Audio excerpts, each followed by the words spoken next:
What is up? I am Edward Ernett from Iowa State University's Field Extension Education Laboratory, otherwise known as Field Farm. I need a bigger mic. I got a big mouth. And you might look around this farm and nothing's green. But you'll be driving down Interstate 80 and you might see a field here and there that's just covered in green during winter.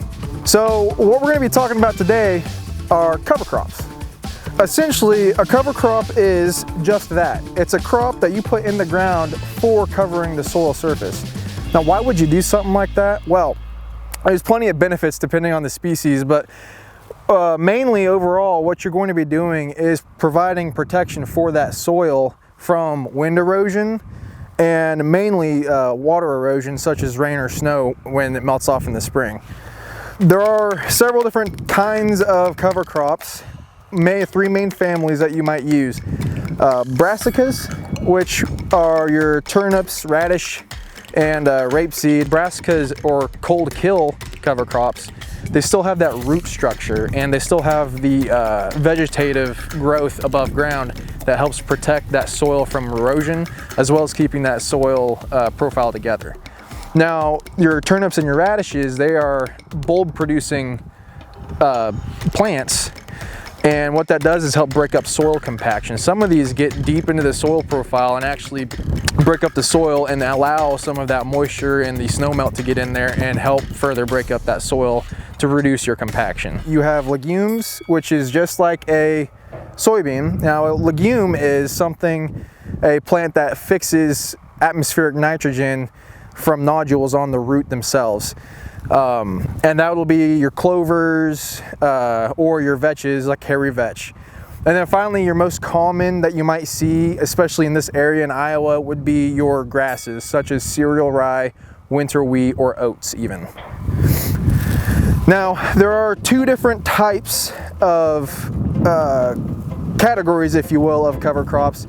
You've got your cold kill and your cold tolerant. It's going to be cold, it's going to be gray, and it's going to last you for the rest of your life. In your grasses, you'll see cereal rye most used in Iowa because it is cold tolerant, which essentially means that it will grow before your first frost, and then it will lay dormant up until the end of winter or early spring, and it'll pick back up and start growing again. And you'll see green fields before they even get their main crop in. Now, things like oats are cold kill. And essentially that just means that after your first few frosts, and if you come over here, we'll take a look, your first few frosts will essentially terminate your cover crop compared to your winter wheat over here, where it's still very luscious. It'll get good moisture. It's pretty warm this week, so we might actually see some more growth before we get our cold temperatures day and day. So right now I'm standing in our little demonstration plot of winter wheat, and you can see it's still very green. And why you would want to plant a grass like winter wheat or cereal rye or oats is because it ties up your nutrients. And you might think to yourself, wait, what? You don't want to tie up nutrients. I would argue that and say you do during the winter. All right, you get all of that moisture in the spring from the snow melt going through the soil profile and carrying those nutrients away from the root zone when you plant the next spring. So by tying up those nutrients in these grass plants, you're saving costs by preserving the nutrients that are in your soil from the previous year. And you can see just how green it is still after that 3 inches of snow and those frosts. And it's got a pretty good root system if I can get a hold of some. You see it's pretty muddy from all that snow, but it's got some good roots started down in there, as well as our hairy vetch over here, which is a legume, and it's also a cold tolerant depending on the climate. Now, we haven't had any extremely hard winter yet here in the Ames area, so I expect maybe to see this not doing as well here in the next month. But for now, it's still very green, as you can see here.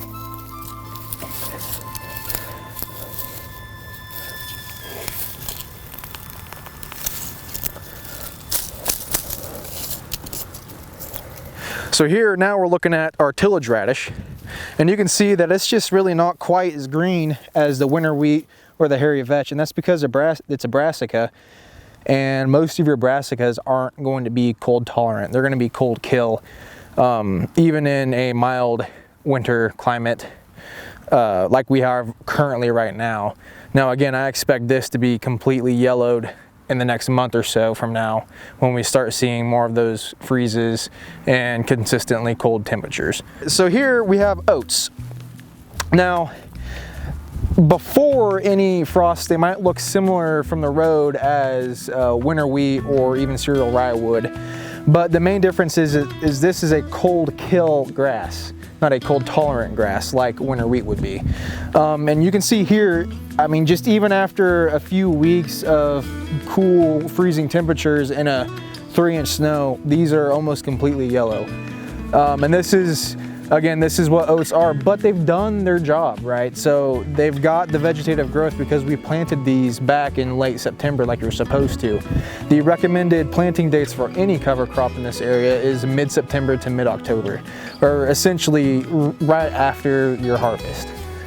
And these have done their job because they're protecting the soil with this vegetative growth, and they're holding the soil profile together with those roots. How do you come up with a good management plan? Well, a good way to start with coming up with a good management plan would be to contact your nearest local extension agent, or even quicker would be going to the Iowa State University's webpage and searching cover crops in the search bar, and that'll pull up several articles and pages on information about cover crops in your area.